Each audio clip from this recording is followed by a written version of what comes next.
Klubi i Chelsea ka nisur një fazë të re ristrukturimi me synimin për të ulur ndjeshëm barrën financiare të pagave dhe për të çliruar hapësirë për përforcime të reja gjatë merkatos së verës.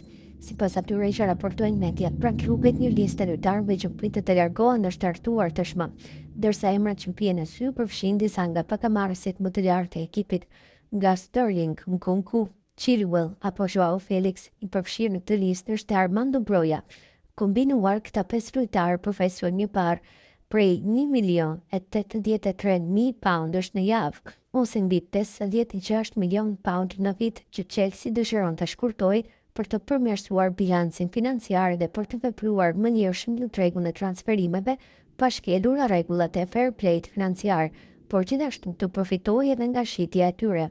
Ndër emrat e përmendur bien në sy edhe sulmuesi shqiptar Armando Broja, i cili aktualisht përfiton një pagë prej 78.000 pound në javë, që përkthehet në afro 300.000 pound në muaj. Edhe pse i rritur në akademinë e Chelsea dhe i konsideruar për një kohë si një nga talentet më premtues të klubit, Broja ka hasur vështirësi për të zënë një vend fiks në ekip, kryesisht për shkak të konkurrencës së madhe dhe problemeve me tëmtimet. Broja, që sezonin e fundit ishte i huazuar tek Evertoni, do të jetë një nga lojtarët e parë që Chelsea do të tentojë që ta shes. Megjithatë, paga e tij e lartë mund të jetë ndoshta një pengesë për klubet më të vogla që dëshirojnë shërbimet e tij. Më shumë jashtë Anglisë.